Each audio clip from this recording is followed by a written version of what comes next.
Hi everyone, welcome to the cabin in Frog Hollow. In today's segment, we're going to tie the traditional Michigan Hillbilly. There's several versions of this. We'll talk more about that in the history segment on all of these flies. But for now, we're going to tie what is believed to be the original tie by the Martouche brothers, kind of a corroboration around late 50s or early 60s. I have the fly in the vise, kind of a cool looking fly, tied with some pretty unique materials. So let's get going. We're going to do this on a size 12 dry fly hook. Let me put that in there straight. There we go. Dry fly hook for me is a Tiemco 101, and we're going to dress this hook, and this fly is started from the bend of the hook because it's a kind of a caddis wing, so that's not put in first like some of the spent wings are. So we're going to go back to the bend just opposite the barb. The tailing materials are the barbels off the side of a brown hackle. So we're going to go in and we're going to pull out a fairly good sized bunch of those, match up the tips. The tail, again, like any traditional dry fly, about the length of the shank, which we have there. We're going to tie those in right on top of the hook.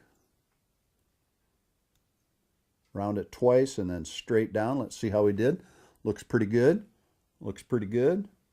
Lash the rest of the materials down on the shank. I'm going to come back now. The next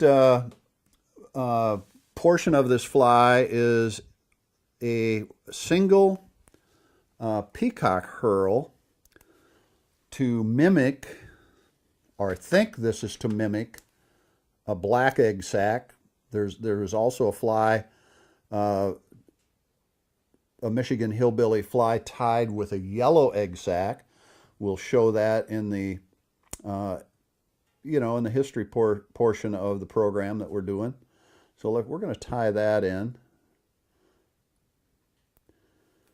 And we're going to snip that out because we want a startup bump here, because we want this material to flare. So here we go. We're going to tie in that peacock herl.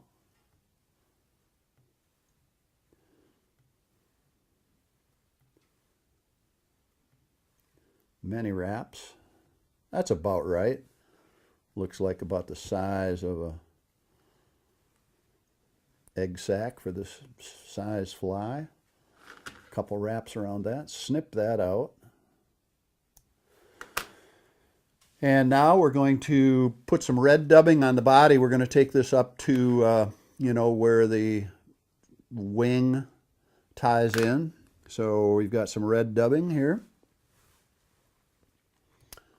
I'm going to spin that on the hook. This probably back in the day, I'm going to guess was yarn or floss. But dubbing today, since we can control how much of it we're putting on there. If we want to taper it, we can. This fly doesn't call for a taper. So it's kind of a coachman looking fly right at the moment, but the variation is going to come right now. So with the dubbing, we're going to snip. Let's just make sure that we look pretty good there. I'm thinking we look pretty good. We're not building this body for any particular taper design or anything like that. We're keeping it light because this is a dry fly, so let's not add too much material. Now the wing, unique, and this is where the Hillbilly part comes in, is woodchuck. You can see how the ends of that woodchuck has that real light cream, then turns to a black bar. So we're gonna pull a fair number of these out. Woodchuck has a lot of down in it, so we're going to pull that down out of there. And believe it or not, I'm going to put this in the stacker. And we're going to stack that woodchuck wing. I know they didn't stack it back then, but I want it to look good. Well, let's just see how this stacked. If I can get it out of the stacker properly. Well, it looks pretty good. This is not a heavy wing. And we're just going to go like a caddis wing, just off the bend of the hook. Couple times around, tie it down firmly, make sure it's right on top of the hook. Let's take a look. Looks pretty good. I'm going to stand that hook, or that, excuse me, that wing up now. So I'm going to take a wrap under it. And see how that wing jumps up and stands nice? That's how you do that. You can do it with a hackle, but hackle stems are fragile. And if you do it with your thread, you're just ahead of the game. So we're going to snip this out now. And we're going to add our magic potion, clear flexible head cement, because we're going to wrap the hackle, again, we're going to wrap the hackle down the hill. And as I mentioned in another segment, hackles don't like to wrap downhill or on a slope. They climb a slope really well because the stem stacks one on top of the other up the hill. But going down the hill, hackle doesn't like to do that.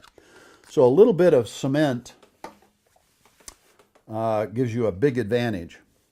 So we have sized one of our Coachman Brown hackles to this hook. We're going to pull out the webbing.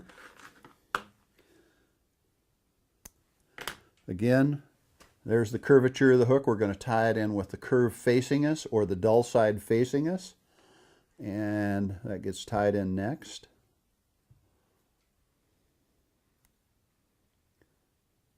Right down to the eye. Pick up your hackle pliers. And away we go. A hackling we will go. And so start right next to the wing.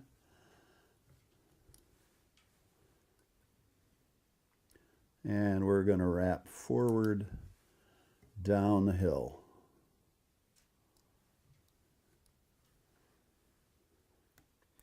This hackle would have been sliding all over the place if I hadn't put that little dab of clear flexible head cement. And we're going to do one more wrap. And we're going to tie. Oh, man, the tip broke. You know, that happens. Now, let's see what kind of a mess we have. See if our... Let's just see here if this is still going to flare. Oh, yeah. We're good. We're good. Saved by the day here.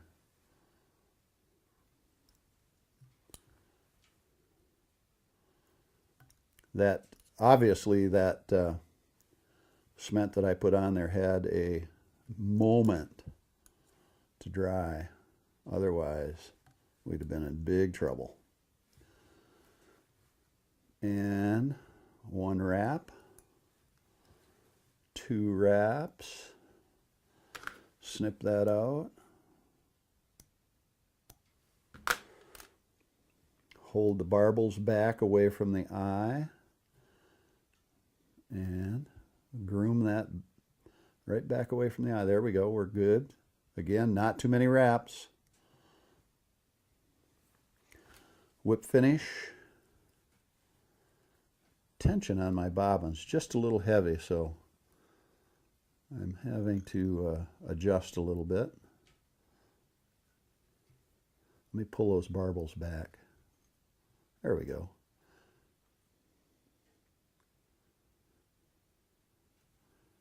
Kick. Now, we're going to flare those hackles forward.